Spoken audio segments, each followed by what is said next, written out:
2013, Miley Cyrus, VMAs. Do I have to say more? Yes, this video has to be at least 10 minutes. Even if you didn't actually watch the VMAs live back in 2013, you definitely heard about Miley Cyrus' mind-blowing, butt-shaking, news-breaking performance. And everyone you met for the next few years had at least some opinion on it.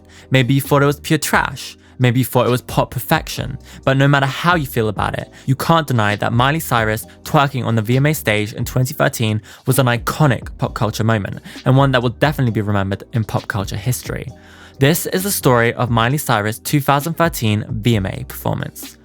Right before We Can't Stop was released, the first single of the Bangers era, Miley went through a complete transformation, or rather, a complete physical transformation, to bring out the spirit she knew she always had inside of her. We all know the story. Child star, forced to do, say and wear whatever her bosses tell her. She finally gets of age and is given freedom, and she completely rebels against everything that she was forced to do. So when Miley turned 20 and had a few years of experimentation behind her, can't be tamed, she knew exactly what she wanted to do, what kind of music she wanted to make, and what she wanted to look like. She shaved her hair, she moved to New York, she started working with new producers, she found a mentor in Pharrell Williams. All of these exciting changes collided together to create the first physical embodiment of her new direction, We Can't Stop, which was released on June 3rd, 2013, to shock reactions from audiences. The music video, which was probably the first time you heard that Miley was going crazy, was released on June 19th, and that's when people really started to take notice of the new Miley. With 10.7 million views in its first day, it shortly held the record for the most views in 24 hours, which was surpassed a month later by One Direction's Best Song Ever. All of a sudden, a great spotlight was shone on Miley, and she had the opportunity to use it to manufacture the image she wanted people to see, and destroy the one she didn't. Which brings us to the 30th anniversary of the VMAs on August 25th, 2013 at the Barclays Center in Brooklyn, New York. Nominations were announced on July 17th, and Miley received 4, all for We Can't Stop, as well as a sudden big expectation to deliver something wild, amazing, and never been done before. But before we talk about that, we need to quickly recap what her stage other half had been doing around this time. Robin Thicke had gone from forgotten R&B singer to having the Song of the Summer in just 2 months, and Blurred Lines eventually topped the Hot 100 for 12 consecutive weeks. It got a lot of blow for supposedly glorifying culture, criticism which only rose in anger as the year went on, but by the time the VMAs rolled around, at least the public still loved it. A bit of info about what went into the preparation for the performance. You might not remember, but Miley actually performed We Can't Stop in the beginning, and the idea for the teddy bears was all her, as she told Britney Spears, I got a teddy bear costume. I'm very excited. That's great. Yeah, I'm gonna have like the whole thing be a teddy bear and like get a bunch of small people to all have teddy bears. Then Robin Thicke would come out, and apparently Miley later reminisced in 2015, Robin wanted her to be as naked as possible because that's how his video was. Important info to remember for later. Then the actual performance came around. It created an instant buzz online as well as in the arena, generating 306,000 tweets per minute on Twitter, breaking the record held by Beyoncé for the Super Bowl halftime show, which generated 268,000 tweets per minute. It was the most Twitter mentioned performance of the night at 4.5 million, way ahead of Justin Timberlake at 2.9 million and Lady Gaga at 1.9 million. Then the reviews came and they were all, well, bad. Miley Cyrus' cultural assault on urban appropriation continued last night as the former Disney star delivered the most uncomfortably gifable performance of the evening. Cyrus showed up on stage in a koala-themed onesie before stripping down to flesh-themed undies and twerking up a storm. The performance was a true train wreck in the classic sense of the word, as the audience reaction seemed to be a mix of confusion, dismay, and horror in a cocktail of embarrassment. Yikes. MP3. There were some good reviews that I really agree with, like, guys, Miley Cyrus is an all-star hot mess for a hot mess pop moment. She doesn't care what you think and that's her brand, and she just delivered. Literally couldn't have said it better, but most of the public didn't see it that way. I would not take my kids to this, obviously. I'm embarrassed for her. Monkeys! Is that a monkey? Yeah, that's a monkey.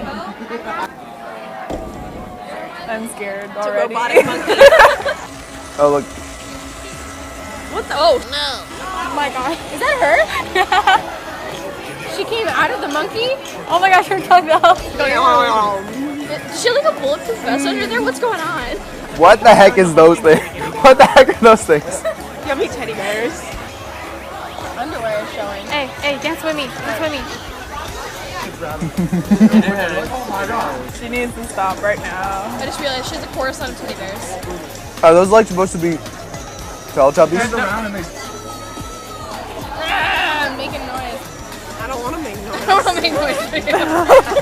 The FCC received 150 complaints from viewers, which is an extremely small amount. Janet received 540,000 complaints, but the ones they did receive were pretty stern in their anger. Miley Cyrus made multiple sexual gestures and was just purely disgusting. It was hard for me to watch at 29.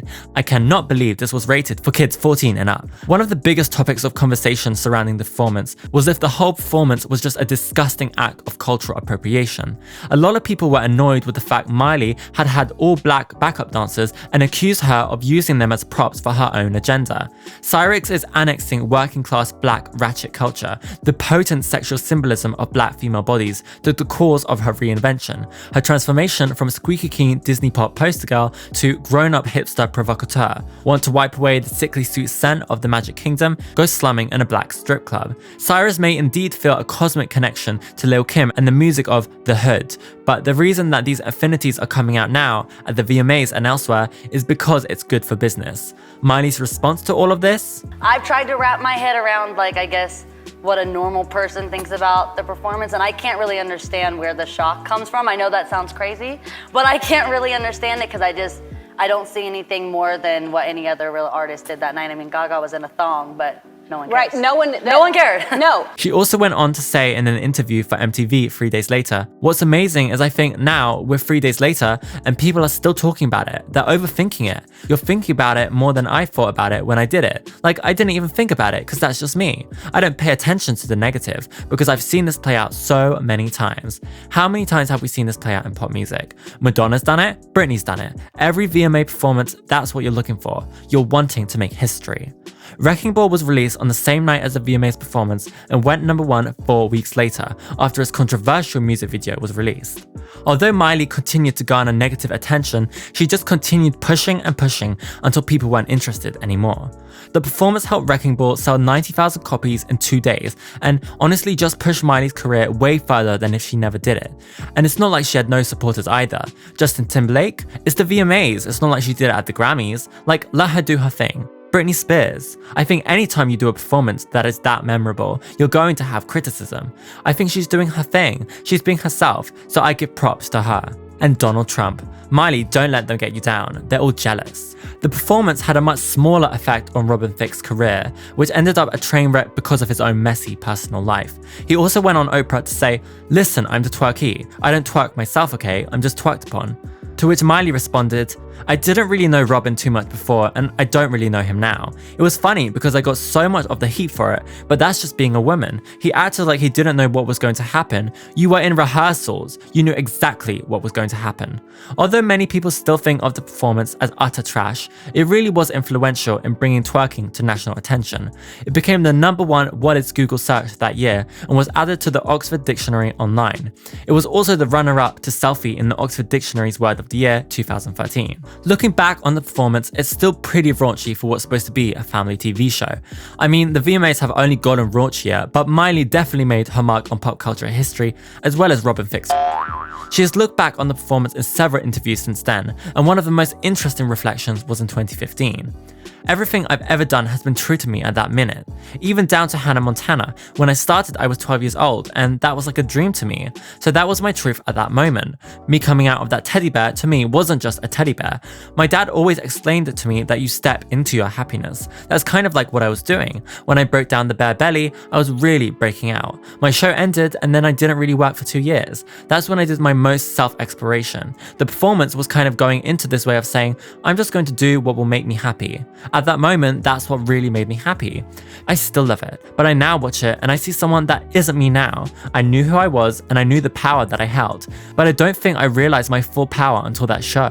I didn't realize I could make such a big reaction. I didn't think that many people would care. I knew I was famous, but I didn't know what that meant. Everything was coming to an end and starting a new beginning in every way. Did you start practicing your twerk after you saw Miley shake her legs around in a half shake, half twerk? Let me know in the comments down below. Like the video, subscribe if you're new, and I'll see you in. This week, the New York Times will run the first in a 6-part series examining America's overuse of Hannah Montana star Miley Cyrus. Most experts now agree that at current usage levels, Miley Cyrus will be drained dry of entertainment value by 2013. When you meet brand new